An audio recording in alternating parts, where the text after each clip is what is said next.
क्या आपको 2026 UPSC prelims के लिए एनसीईआरटी पढ़नी चाहिए? ये क्वेश्चन मुझसे मेरे बहुत सारे स्टूडेंट्स पूछते हैं, बार बार पूछते हैं, और इस क्वेश्चंस की बहुत सारी वेरिएशंस पूछते हैं। तो आज के वीडियो में हम यही डिस्कस करेंगे कि क्या अब भी एनसीईआरटी का कोई महत्व है, are they still relevant? But before we start, मैं आपको अपना थोड़ा सा इंट्रोडक्शन दे दूं। My name is Rao Anoop Singh, and मैंने 5 बार यूपीएससी प्रीलिम्स क्लियर किया है और 5 बार यूपीएससी मेंस लिखा है। मैंने यूपीएससी का इंटरव्यू भी दिया है और 3 बार मैंने हरियाणा सिविल सर्विसेज का मेंस भी दिया है। इसके अलावा मैं स्टेट बैंक ऑफ इंडिया में असिस्टेंट मैनेजर था। उससे पहले जब एयर इंडिया सरकारी कंपनी होती थी तो मैं उसमें भी असिस्टेंट कंट्रोलर था। एंड मैंने स्टडी आईक्यू में एज अ यूपीएससी मेंटोर भी काम किया है। उसके अलावा मैंने एफ कैट, इंडियन एयरफोर्स का PABT, state bank of India का प्रोबेशनरी ऑफिसर का एग्जाम, आईबीपीएस, इंटेलिजेंस ब्यूरो का एसीआईओ एग्जाम, हरियाणा पुलिस का sub inspector exam, SSC tier 1, और करंटली मैं सीएसआईआर का जो असिस्टेंट सेक्शन ऑफिसर की फाइनल वेट लिस्ट में हूँ। सो मूविंग ऑन, आप पॉज करके पढ़ सकते हैं, but let's move on to our topic. Yes, NCERTs for 2026। So generally questions क्या होते हैं स्टूडेंट्स के कि सर क्या मुझे एनसीईआरटी पढ़नी चाहिए? सबसे बेसिक क्वेश्चन। और सर इतनी सारी हैं, कैसे पढूं सर, इतना है ये। But फिर दूसरा जो सबसे कॉमन क्वेश्चन होता है कि सर टॉपर्स के नोट्स हैं तो सही और कोचिंग का मटेरियल भी है, तो एनसीईआरटी पढ़ के क्या करना है सर? मतलब क्यों हमसे गधा मजदूरी करवा रहे हो? और फिर पूछते हैं कि सर सिक्स्थ क्लास से पढ़े, मतलब 10th 11th की पढ़ लेंगे तो काम नहीं चलेगा? सर पुरानी भी पढ़े या सिर्फ नई वाली पढ़ के ही काम चल जाएगा? और सर एक एनसीईआरटी में कितना टाइम लगता है, क्या कितनी देर में होती है, कितना डिटेल में पढ़ना है? ओके सर, सिर्फ एनसीईआरटी पढ़ के यूपीएससी हो जाएगा? सर हिंदी में पढूं या इंग्लिश में पढूं? और सर सबसे इम्पोर्टेंट एनसीईआरटी बता दो, मैं वही वही पढ़ लूंगा, बस उससे ज्यादा मुझसे मत पढ़वाओ। सर हाँ, फिर कुछ इंटेलिजेंट क्वेश्चन भी होते हैं कि सर सब्जेक्ट वाइज पढूं या क्लास वाइज पढूं, जो कि एक अच्छा क्वेश्चन है देखा जाए तो। सर इनके सारे चैप्टर पढ़ने हैं, और जनरली हिस्ट्री की एनसीईआरटी में से कहते हैं कि सर ये पेलियोलिथिक, नियोलिथिक, ये सब पढ़ना पड़ेगा, थोड़ा कम नहीं हो सकता सर? सर कितनी बार रिवाइज करूं मैं एनसीईआरटी को, ये भी बता दो। सर उसके नोट्स भी बनाने हैं या ऐसे ही बस पढ़ लूं, उसी में काम चल जाएगा? और सर उसके लास्ट में जो क्वेश्चन दिए हुए हैं वो भी करूं, करने पड़ेंगे क्या सर वो भी? और सर जो यूट्यूब पे समरी वीडियोस होते हैं एनसीईआरटी के, वो देख लूं तो काम नहीं चल जाएगा? मतलब एनसीईआरटी पढ़नी जरूरी है क्या? और सर ये एनसीईआरटी प्रीलिम्स प्रीलिम्स में काम आएगी या मेंस की आंसर राइटिंग में भी कुछ इसकी जरूरत पड़ेगी? और अगर सर मैंने जैसे बीए कर रखा है या एमए कर रखा है तो मेरे को तो बहुत नॉलेज है पहले से ही, तो क्या मैं एनसीईआरटी छोड़ सकता हूँ या छोड़ सकती हूँ? तो ये सभी जो आपके क्वेश्चंस है ना, इनका आंसर मैं इस वीडियो में देने की कोशिश करूंगा। मैं इस वीडियो में ये भी बताऊंगा कि मतलब प्री के जैसे कौन कौन से क्वेश्चन आए हुए हैं, ये देखो मैंने ये सब इसमें आपको करके दिखाया है। इसके अलावा हम एनआईओएस का जो मटेरियल होता है, नेशनल ओपन स्कूलिंग का मटेरियल होता है, हम उसकी भी बात करेंगे। जैसे यहाँ पे मैंने एनवायरनमेंट साइंस वाले मटेरियल का एग्जांपल लिया है आपका। तो ये सब क्यों इंपॉर्टेंट है, बट हम चलेंगे स्टेप बाय स्टेप, ओके, और सारे क्वेश्चंस को आंसर करने की कोशिश करेंगे। तो सबसे पहले एनसीईआरटी इम्पोर्टेंट क्यों है?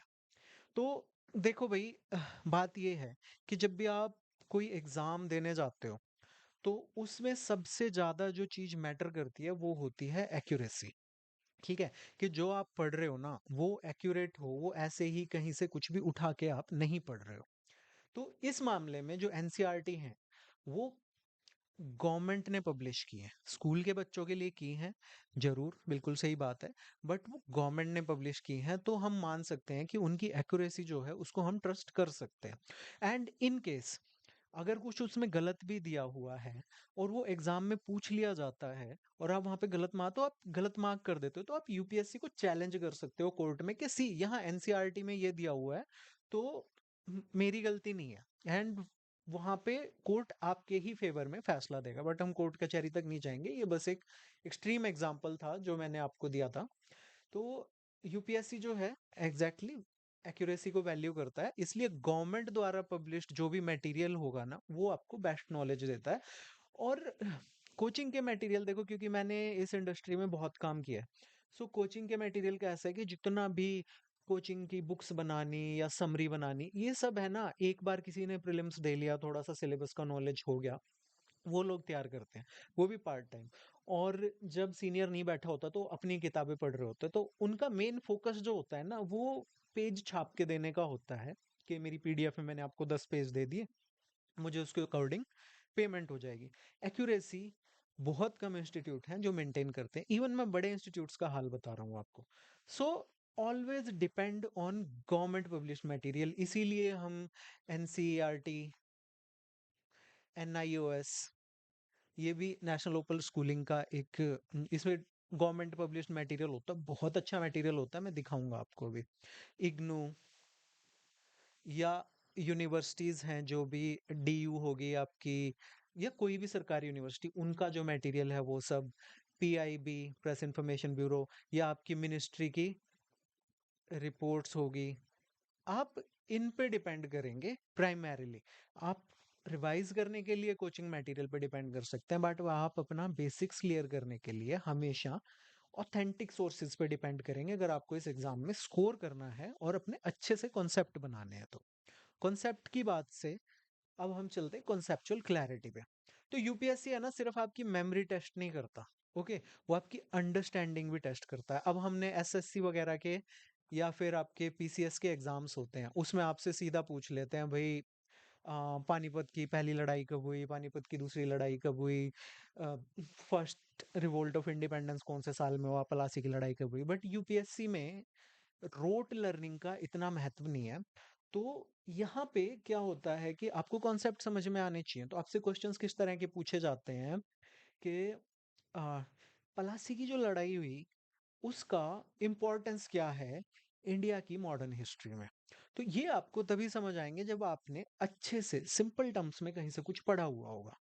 तो इसलिए, और मतलब सिर्फ प्रीलिम्स नहीं, मेंस में भी, तो इसलिए आपको एनसीईआरटी बहुत जरूरी है। अब यहाँ पे हम एग्जांपल देखते हैं। अब 11th क्लास की एनसीईआरटी है, इंडियन कॉन्स्टिट्यूशन एट वर्क। तो इसमें अभी मैं आगे दिखाऊंगा कि किस तरह से एकदम स्टूडेंट फ्रेंडली मैनर में आपको समझाया हुआ है, बिल्कुल बच्चों की तरह, क्योंकि ऑब्वियसली ये बच्चों की ही बुक्स हैं। और आप इंजीनियरिंग करके आते हो, आप डॉक्टर हो, आप पीएचडी करके आते हो, आप मतलब किसी भी नॉन एकेडमिक्स के फील्ड में होते हो, या फिर एकेडमिक्स वाले भी देख लो यार, जो बीए करके आ रहे हैं, एमए करके आ रहे हैं, अगर आप किसी अच्छी यूनिवर्सिटी के टॉपर है तब तो डेफिनेटली आपको कुछ पता होगा, वरना उसके अलावा कॉलेजेस के बच्चे भी कैसे पढ़ते हैं, पेपर से एक दिन पहले 10 ईयर खोल के बैठ के वहां से पढ़ लिया और आ गया। सो बेसिक्स जो होते हैं ना, जो कॉन्सेप्चुअल क्लैरिटी होती है, वो कहीं ना कहीं लैकिंग होती है। यहाँ पे एनसीईआरटी आपकी बहुत हेल्प करती है, ओके।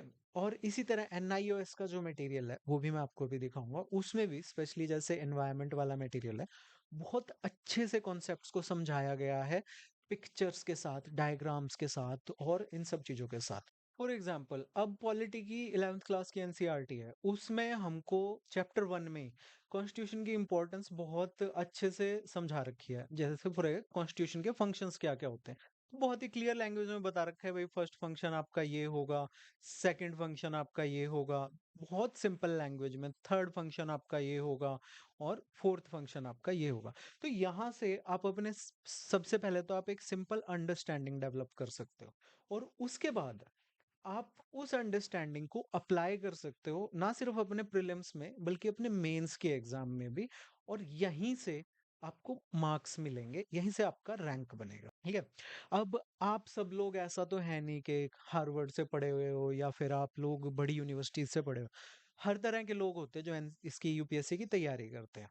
और जब इस एनसीईआरटीज या एनआईओएस जो हैं वो अपनी बुक्स बनाते हैं, तो वो भी इस चीज को ध्यान रखते हैं कि स्कूल में भी हर बैकग्राउंड से बच्चे आते हैं। तो जरूरी नहीं है उन्हें कॉम्प्लेक्स इंग्लिश टर्म्स समझ आए, जरूरी नहीं है उन्हें कॉम्प्लेक्स आइडियाज समझ आए। तो कोशिश ये रखी जाती है कि स्कूल लेवल के बच्चों को ये कॉम्प्लेक्स कॉन्सेप्ट्स आसानी से समझ आ जाए। अब उसी चीज को अगर आप एग्जाम की प्रिपरेशन में अप्लाई करते हो, तो इमेजिन करो कि कितने अच्छे से आप इन कॉन्सेप्ट्स को समझ सकते हो।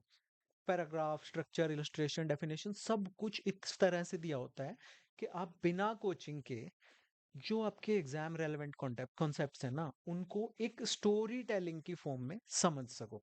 एग्जाम्पल दिखाता हूँ मैं आपको। हमारी themes in Indian history part 3 में अवध के रिवोल्ट की बात हो रही है। तो बिल्कुल किस तरह से स्टोरी की फॉर्म में कि जो गवर्नर जनरल थे डलहौजी लॉर्ड, तो मैं उनको नहीं कहूंगा, कि अवध एक चेरी की तरह है जो एक ना एक दिन हमारे मुंह में गिर ही जाएगा, और क्यों उन्होंने फिर अवध को अनेक्स करके ब्रिटिश एम्पायर में मिला लिया, और एक वो पॉलिसी थी सब्सिडरी अलायंस की, और बिल्कुल एक स्टोरी फॉर्म में समझाया हुआ है। बट स्टूडेंट्स की प्रॉब्लम क्या होती है ना, वो बुक के पेजेस गिनते हैं कि सॉरी इतने सारे पेजेस हैं, ये सारा पढ़ना पड़ेगा क्या, इतना ज्यादा कौन पढ़ेगा। तो अब उनको ऑनेस्ट आंसर भी नहीं कर सकते कि देखो अगर पढ़ने से डर लगता है तो आप यूपीएससी की तैयारी क्यों कर रहे हो। यूपीएससी के लिए सिर्फ प्रिपरेशन में ही नहीं पढ़ना है, आप जब ऑफिसर बन जाओगे तब भी आपको वहां पे भी मतलब रिपोर्ट्स होंगी, ड्राफ्ट्स होंगे, बिल्स होंगे, वो सब फिर भी पढ़ाई है ना। और हजार हजार पेज के ड्राफ्ट की आपको 2 पेज की समरी बना के देनी है मिनिस्टर को।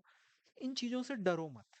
ओके, कितना पढ़ना, और अगर आपको पढ़ने से डर लगता है then better prepare for some other exam. अब सबसे इंपॉर्टेंट चीज कि क्या एनसीईआरटी से डायरेक्ट क्वेश्चन आते हैं, तो मैं एग्जांपल दूंगा, तसल्ली से देखना। ये डायरेक्ट क्वेश्चन है सिर्फ पिछले 2 साल के। ओके, तो इसी साल यूपीएससी प्रीलिम्स में, ओके, क्वेश्चन आया रिगार्डिंग कॉन्टिनेंटल ड्रिफ्ट, जिसमें ये 3 स्टेटमेंट्स दिए गए थे। अब आप अगर क्लास 11th की फंडामेंटल्स ऑफ फिजिकल ज्योग्राफी ये जो बुक है इसको देखोगे तो इसके चैप्टर 4 में जाओ, distribution of oceans and continents, इसमें है कॉन्टिनेंटल ड्रिफ्ट का चैप्टर। अब मैं आपको स्टेटमेंट वाइज बताऊंगा। पहली स्टेटमेंट है the belt of ancient rocks from Brazil coast matches with those from Africa. Wording पढ़ लो। ओके, अब बुक में कॉन्टिनेंटल ड्रिफ्ट वाले चैप्टर में the belt of ancient rocks of 2000 million years from Brazil coast matches with those of west Africa. ये NCERT का screen grab है जो मैंने यहाँ पे लगाया है। दूसरी स्टेटमेंट देखो, the gold deposits of Ghana are derived from Brazil plateau. The gold bearing veins in Brazil and it's obvious that gold deposits of the Ghana are derived from Brazil plateau. बिल्कुल verbatim, ये नहीं है कि conceptually derive कर रखा हो, verbatim आपको statements उठा उठा के दे रखे हैं। इससे ज्यादा आपको क्या मोटिवेशन चाहिए कि एनसीईआरटीज पढ़नी चाहिए। अब तुम्हें लगेगा कि एक क्वेश्चन आ गया तो क्या हो गया, बट मैं अभी आगे और दिखाऊंगा। अब तीसरी स्टेटमेंट है Gondwana system sediments from India and this. तो यहाँ पे सीधी स्टेटमेंट है the Gondwana system of sediments from India is known to have its counterpart in 6 different land masses of the southern hemisphere. बिल्कुल वर्बेटिम स्टेटमेंट है। अब 2018 में हिस्ट्री का ये क्वेश्चन है जिसमें कि आपको सब्सिडरी अलायंस से रिलेटेड कुछ स्टेटमेंट्स दी गई हैं जो कि लॉर्ड वेलेस्ली की एक पॉलिसी थी। अब इसमें 4 स्टेटमेंट्स हैं। अगेन अगर हम थीम्स इन इंडियन हिस्ट्री के पार्ट 3 के पेज 266 पे जाएं, 266, तो यहाँ पे एक बॉक्स दिया हुआ है आपको सब्सिडरी अलायंस का, और ये क्वेश्चन यहाँ से आराम से आंसर किया जा सकता है। ओके, सिमिलरली यूपीएससी 2024 में ज्योग्राफी के 8 क्वेश्चन, ज्योग्राफी एंड एनवायरनमेंट के 8 क्वेश्चन सीधे सीधे इसी बुक से थे। ये जो आपकी fundamentals of physical geography book है, यहां से उठा के सीधा control C control V copy paste मार रखे हैं। यकीन नहीं आ रहा तो मैं दिखा देता हूं। The atmosphere is heated more by incoming solar radiation than by terrestrial radiation, और दूसरा है carbon dioxide and other green house gases in the atmosphere are good absorbers of long wave radiation. अब अगेन टेरेस्ट्रियल रेडिएशन में the earth being heated itself, यहाँ पे ये पूरा आप पॉज करके पढ़ लो, बिल्कुल स्टेटमेंट्स उठा के कॉपी पेस्ट। दूसरा question, thickness of troposphere at equator is much greater as compared to poles. Thickness of troposphere is greatest at equator because heat is transported to great heights by strong convectional currents. एक ही statement को तोड़ के यहाँ पे 2 statements बना दी गई है। सीधा क्वेश्चन। अब ये देखो बिल्कुल अगेन 2024 का ज्योग्राफी एंड एनवायरनमेंट का क्वेश्चन है रिगार्डिंग वोल्केनिक इरप्शंस के, इसमें से क्या क्या निकलता है। तो pyroclastic debris, ash and dust, nitrogen compounds, sulfur compounds. Again, the material that reaches the ground includes lava flows, pyroclastic debris, volcanic bombs, ash and dust, and gases such as nitrogen compound, sulfur compound, and minor amounts of, again सारे के सारे options आपके NCERT class 11th geography book में। फिर उससे next question, which of the following are correct influences from the isothermal maps in the month of January. Okay, In January, the isotherms deviate to north over ocean to south over the continent. Isotherms deviate to north over the ocean to south over the, बिल्कुल statement उठाई है जैसे school के exams में होता है ना, और यहाँ पे आपको सिर्फ राइट और रॉन्ग पता करना है। तो अगर आपने अच्छे से अपनी एनसीईआरटीज रिवाइज कर रखी है ढंग से, कि आपको पता है कौन से पेज पे कौन सा डायग्राम है, कहाँ पे कौन सा कॉन्सेप्ट है, कौन सा चैप्टर है, अगर आपको कोई चीज बता दी जाए कि okay P and S waves कहाँ मिलेंगे, और आप बता सको कि क्लास 11th की फिजिकल ज्योग्राफी वाली एनसीईआरटी में, वो लेवल का प्रिपरेशन आपको एनसीईआरटी का करना है। बिकॉज 16 नंबर कोई मजाक नहीं होता, और सिर्फ ज्योग्राफी के 16 नंबर हैं ये। ओके, सेम नेक्स्ट में वाटर वेपर का क्वेश्चन है। Water vapour decreases with altitude, decreases with altitude. Then again दूसरा स्टेटमेंट है percentage is maximum at poles, और यहाँ पे percentage is minimum at poles. Next question, annual daily range of temperature is low, ये कौन सा climate है आपको ये बताना है। Precipitation occurs throughout the year and 50 से 250 सेंटीमीटर। तो इन चार में से आपको चूज करना था। अगेन एनसीईआरटी का क्वेश्चन है। Annual daily ranges of temperature are small, annual daily range of temperature is low. पहली statement, precipitation occurs throughout the year, precipitation occurs throughout the year. और तीसरा statement, precipitation varies greatly from 50 to 250, 50 to 250। सीधी सीधी statements बिल्कुल। With reference to Coriolis force, which of the following statements are correct? It increases with increase in wind velocity. It is maximum at poles and is absent at equator. The deflection is more when wind velocity is high. It is maximum at the poles and absent at equator. इसको बिल्कुल सीधा उठा के वहां पे डाल दिया। Again next question, June 21 every year which of the following latitude experience sunlight of more than 12 hours. आपको चार दे रखे हैं, ये वाला टेबल बना हुआ है एनसीईआरटी में। जून 21 0 डिग्री यानी इक्वेटर पे 8 घंटे से ज्यादा है, सॉरी 12 आवर्स। देन 20 डिग्री आपका ट्रॉपिक ऑफ कैंसर के आसपास, 13 घंटे 12 मिनट, इस तरह से आपको दिया हुआ है। इससे ज्यादा आपको मतलब क्या मोटिवेशन चाहिए यार एनसीईआरटी पढ़ने के लिए। अब क्वेश्चन एक और आता है कि सर पुरानी एनसीईआरटी भी पढूं, मतलब नई एनसीईआरटी पढूं या पुरानी भी पढूं। अब इसका आंसर ना मैं आपको लाइव एग्जांपल से दूंगा, मतलब कोई इसमें मैं ज्ञान नहीं दूंगा, सिर्फ एग्जांपल दूंगा। 2025 यूपीएससी का जो एग्जाम हुआ प्रीलिम्स, उसमें ये देखो ये क्वेश्चन आया। जनवरी में नदरन हेमिस्फीयर में जो आइसोथर्म्स होते हैं, they bend equatorward while crossing the land masses and poleward while crossing the oceans. पहली स्टेटमेंट।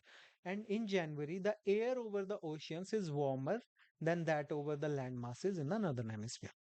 अब इसका आंसर, इसके कॉन्सेप्ट ये हम पढ़ाई में देखेंगे, बट आपकी एक पुरानी एनसीईआरटी आती थी 1980s में, वो जो प्रिंट था वो पब्लिश होता था, और उसको अर्ली 2000s में डिसकंटिन्यू कर दिया गया था। उसका नाम है physical basis of geography, okay, by A B Mukherjee.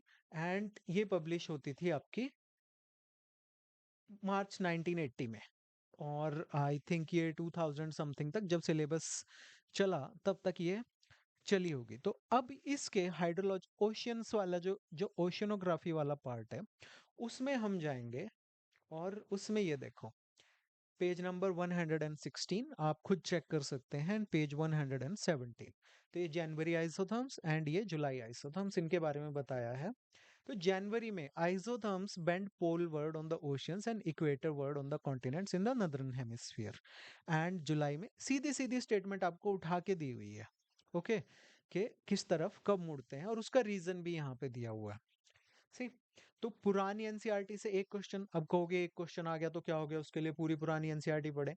2025 में ही एक और क्वेश्चन देखो, ओके, ये है आपका क्वेश्चन 28, ज्योग्राफी का ही क्वेश्चन है।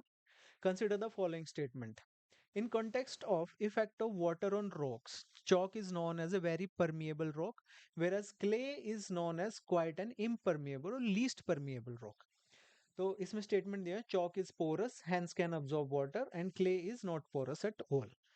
अब बहुत लोगों का दिमाग घूम गया था इसमें, क्या करे कैसे करे, बट अगेन हम इसी एनसीईआरटी पे आएंगे, ओके। एंड इसमें मैंने ढूंढ के रखा है, ये देखो परमिएबिलिटी ऑफ अ रॉक, जो मैंने ग्रीन किया हुआ है, आप इस पार्ट को देखो। Impermeable rocks such as clay or shale promote large space. Okay, porosity is defined as the presence of pores between. अब यहाँ पे chalk is porous and impermeable, porosity retain wall. सीधी सीधी स्टेटमेंट्स आपकी ओल्ड जो NCERT थी, और old भी 2000 से पहले वाली एनसीईआरटी है, वहां से आपकी स्टेटमेंट्स उठाई हुई है। इसके अलावा एनसीईआरटी से बहुत क्वेश्चंस हैं जो पूछे जाते हैं, तो अगर आप उसको इग्नोर करते हो ना, तो आप अपने खुद के लिए गड्ढा खोल रहे हो। अब क्वेश्चन होता है कि कितनी देर में एनसीईआरटी फिनिश कर देनी चाहिए। देखो, हर किसी की अपनी पेस होती है। अभी अगस्त शुरू होने वाला, आपका एग्जाम है नेक्स्ट ईयर मई में, आपके पास बहुत टाइम है। अगर आपको कोई कहता है ना कि आपके पास टाइम नहीं है, तो वो या तो आपको कोई कोर्स बेचना चाहता है, या वो आपका दुश्मन है। अभी आपके पास बहुत टाइम है, अगर आप ईमानदारी से पढ़ते हो दिन के 12-12 घंटे, तो इन एनसीईआरटीज को फिनिश करने में कितना टाइम लगना चाहिए? जितनी देर में आपको कॉन्सेप्ट समझ आए। ओके, हर किसी की अपनी पेस होती है। किसी से आपको कंपेयर नहीं करना कि उसको इतनी देर लग रही है, मुझे आपको कॉन्सेप्ट समझ आना चाहिए। ओके, अब इसी से रिलेटेड क्वेश्चन रहता है कि क्या मुझे नोट्स बनाने चाहिए एनसीईआरटी से? अगर आप बना सकते हो तो डेफिनेटली, नहीं बना सकते तो हाईलाइट कर लो, अंडरलाइन कर लो, उसी में साइड में छोटा छोटा लिख लो, ताकि एग्जाम से पहले आप अपनी एनसीईआरटीज के 3-4 रिविजन्स दे सको। ठीक है, इट्स वेरी इंपॉर्टेंट। अब नेक्स्ट इसमें आता है, मेरे भी कुछ लेजी स्टूडेंट्स हैं, वो कहते हैं कि सर यूट्यूब समरी देख लेंगे, वीडियोस देख लेंगे, या हमारी कोचिंग में तो हमको कैप्सूल कोर्स दे रहे हैं कि ये आपका एनसीईआरटी का कोर्स है, उसके साथ हमको शॉर्ट नोट्स दे देंगे। तो इन सब में मत पढ़ो। अगर पढ़ना है ना, तो इसको एज अ सप्लीमेंट यूज करो, कि ठीक है आपकी कोचिंग वाले आपको दे रहे हैं ना कोर्स, बहुत अच्छी बात है, एनसीईआरटी पढ़ के जाओ, फिर वहां पे क्लास अटेंड करो, रिटेंशन डबल होगी, वापस आके अपनी बुक से रिवाइज करो। और वो जो शॉर्ट नोट्स दे रहे हैं ना, उनको यूज करने का तरीका होता है। आप, ये नहीं है कि आपने बुक तो एक बार भी नहीं पढ़ी है और आप सिर्फ उन नोट्स को रटे जा रहे हो, ऐसे नहीं करना है। They are just points, and मैंने आपको बताया कि कौन लोग हैं जो नोट्स बनाते हैं आपके, ये इस तरह का मटेरियल डेवलप करते हैं। तो उसका क्वालिटी कंट्रोल क्या है, कैसा है, यू डोंट नो, बिकॉज आप नए हो। सो डिपेंड, बुक को पढ़ो एक स्टोरी की फॉर्म में, उसमें आपको बताया है, आपको चीजें रिटेन होंगी, आपके क्वेश्चन होंगे। अच्छा, नेक्स्ट जो है कि मैं कितनी बार एनसीईआरटीज को रिवाइज करूं, ये मैंने आपको बता दिया है ऑलरेडी। एग्जाम से पहले आपको कम से कम 4 या 5 बार अपनी सारी एनसीईआरटीज को रिवाइज करना है, एटलीस्ट 4 to 5 टाइम्स। अब कुछ क्वेश्चन होते हैं, बहुत बच्चे होते हैं जो शॉर्टकट ढूंढ रहे होते हैं कि मतलब कुछ थोड़ा सा इंतजाम ऐसा हो जाए कि सारी ना पढ़नी पड़े। उनके लिए मेरा ये सवाल है कि मतलब यार, इतनी इंपॉर्टेंट चीज को तुम अगर इग्नोर कर रहे हो, तो तुम मतलब मुझसे मत पूछो या अपने टीचर से मत पूछो कि सर इसको छोड़ दो या इसको कर लो। इतनी कोई कॉम्प्लेक्स बुक्स नहीं है, इतनी मोटी बुक्स नहीं है कि आप इसको फिनिश ना कर सको। पतली पतली बुक्स हैं, इंटरेस्टिंग बुक्स हैं, कलरफुल पिक्चर्स हैं। सो अच्छे से पढ़ो, बार बार रिवाइज करो, और शर्म मत करोगे, स्कूल की बुक्स हैं। अब ये क्वेश्चन आता है कि सर सिर्फ एनसीईआरटी रीड करके यूपीएससी हो जाएगा? नहीं, एनसीईआरटी आपकी एक बेस लाइन क्रिएट करती है। ओके, यानी कि आपकी नॉलेज का बेस है। अब इसके ऊपर फिर आप पढ़ेंगे लक्ष्मीकांत, या फिर कोई और दूसरी जो आपकी टेक्स्ट बुक्स हैं। फिर उसके ऊपर आप एमसीक्यूज करेंगे, उसके ऊपर आप पीवाईक्यूज करेंगे, उसके ऊपर आप एडवांस बुक्स पढ़ेंगे, उसके ऊपर आप फिर अपने फुल लेंथ टेस्ट देंगे, उसके ऊपर आप आंसर राइटिंग करेंगे। तो ये एक प्रोसेस है, और इसका जो बेस है ना, वो एनसीईआरटी है और एनआईओएस, जो कि जनरली लोग इग्नोर कर देते हैं। अब है एक थोड़ा भोला भाला सा सवाल है कि सर हिंदी में पढ़ो या इंग्लिश में? तो भाई इट डजेंट मैटर आप कौन से मीडियम के स्टूडेंट हो, आप इंग्लिश में पेपर दे रहे हो, हिंदी में पेपर दे रहे हो, आपको जिस लैंग्वेज में समझ आती है ना, आप उस लैंग्वेज में पढ़ो यार उसको। आप इंग्लिश के स्टूडेंट हो बट आपको इंग्लिश के कॉन्सेप्ट नहीं समझ आ रहे, तो आप हिंदी वाली एनसीईआरटी पढ़ो ना, और फिर इंग्लिश की पढ़ो, ताकि आपको वर्ड्स के मीनिंग समझ आए, रिटेंशन बढ़े। आपका पर्पज है एग्जाम पास करना, साम दाम दंड भेद जो भी लगाना पड़े लगाओ, कॉन्सेप्ट्स क्लियर करो। अब which NCERTs are most important for UPSC, तो इसके लिए मेरी ये वीडियो सीरीज जो है, इसी में आगे वीडियोस आएंगे, सब्जेक्ट वाइज आपको कौन कौन सी एनसीईआरटी पढ़नी है, ये सब वहां पे एड्रेस करूंगा। Do I need to read every chapter of every NCERT book? तो दोस्त, बही खाता लेके हम नहीं बैठेंगे कि ये करना है, ये छोड़ना है। कोई ऐसा चैप्टर होगा तो वो मैं आपको बता दूंगा, बट पूरी बुक पढ़ने में कुछ नहीं जा रहा है। क्या मतलब 5 पेज छोड़ के कुछ हो नहीं जाएगा ना। तो हाँ, एनसीईआरटी के एंड में जो क्वेश्चंस हैं, देखो आंसर राइटिंग शुरू करने के लिए आपको मेंस के लिए आंसर राइटिंग करनी है और आपने एनसीईआरटी का चैप्टर पढ़ा, तो दीज क्वेश्चंस ये सबसे बेस्ट तरीका है अपनी नॉलेज को टेस्ट करने का, अपने राइटिंग स्किल्स डेवलप करने का और अपना एनसीईआरटी में जो पढ़ा है उसका रिटेंशन बढ़ाने का। So yes, you can do these questions, बहुत बेनिफिशियल है, कोई नुकसान नहीं है इसमें। अब जो एक क्वेश्चन होता है कि कैन आई स्किप एनसीईआरटी अगर मेरा ऑलरेडी बीए वगैरह का बैकग्राउंड है, तो देखो दैट डिपेंड्स ऑन यू। मैं तो कहूंगा कि मत छोड़ो, क्योंकि आपने लास्ट टाइम कब पढ़ी थी और मैंने आपको ये भी बताया कि कैसे सीधे सीधे ही क्वेश्चंस आते हैं।